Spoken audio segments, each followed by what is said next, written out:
एवढं पाणी प्रचंड आलं की त्याच्यातलं आपले पूल पण वाहून अरे गेले, थोडं मागे ना, रस्ते नादुरुस्त थोडं झाले. मागे ना. प्रचंड म्हणजे मी पण अनेक वर्ष समाजकारण राजकारण करणारे कार्यकर्ते पण एवढं प्रचंड नुकसान हे पहिल्यांदाच बघतोय. आणि ते एका भागामध्ये नाहीये. त्याने आपला मराठवाडा तुम्ही आपला तिकडं विदर्भ पण आपण पट्टा दिलाय, तिकडं जळगावला खात्रीचा पट्टा दिलाय, ते खाली आपल्या ठेव खाली अहिल्यानगरला ठेव पट्टा खाली. दिलाय, काही जिल्ह्यामध्ये पण सोलापूर वगैरे भागामध्ये त्याचा पट्टा बसला.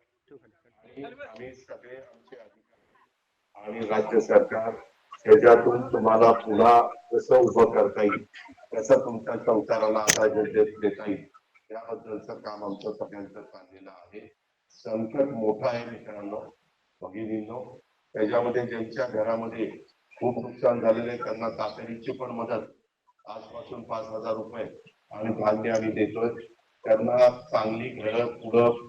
आता तुमचं सगळ्यांचं म्हणजे गावकऱ्यांच्या काही सहकार्य माझ्याबरोबर होते, ते म्हणले की दादा इथं नेहमीच पाणी येतं, तुम्ही आम्हाला दुसरी जागा घेऊन आमचं पुनर्वसन करा.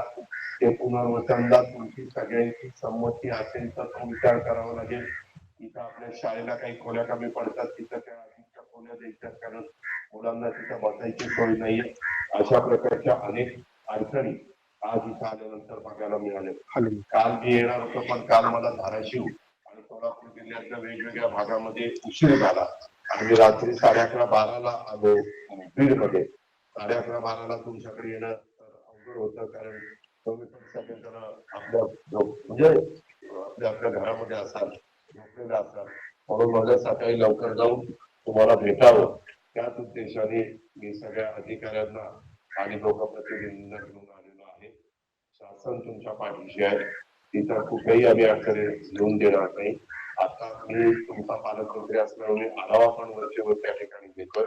एक आहे, मी तुम्हाला आत्ता सांगतो, उद्याच्या 26, 27, 28ला पण मोठ्या प्रमाणावर आपल्या महाराष्ट्रातल्या काही भागामध्ये अतिवृष्टी होण्याची शक्यता आहे, अशा प्रकारे हवामान खात्याने अंदाज वर्तवलेला आहे. त्यामुळं आपण सगळ्यांनी मिळून ही काळजी घेतली पाहिजे.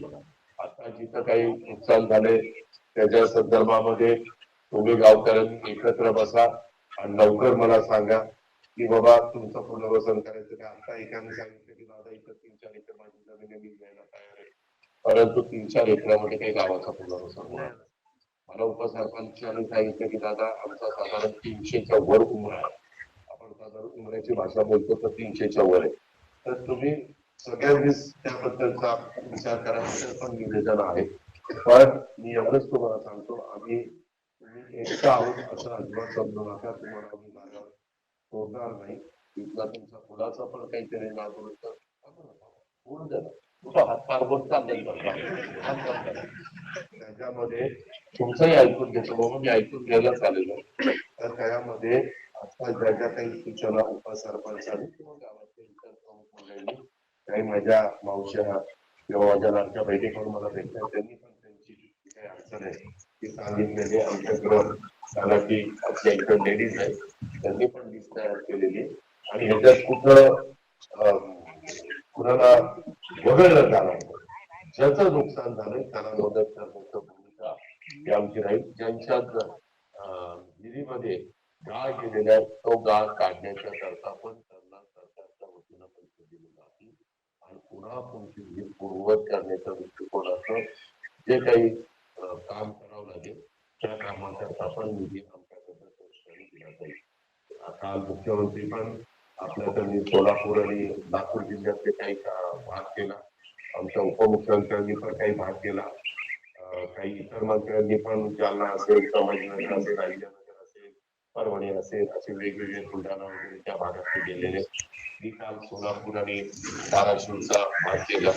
आपल्या इकडच्या वर्ण काही नद्या उगम पावतात त्याचं पाणी येतं, किती येतं काय येतं काही वर करावी लागेल, उचलून पूल घ्यावा लागेल, ते पण आम्ही करतो. साधारण आता पायपा टाकायचं नाही, त्याच्यामध्ये एक तर टाकायचे किंवा लोकशाही मराठी ऐका, पहा, जागरूक रहा.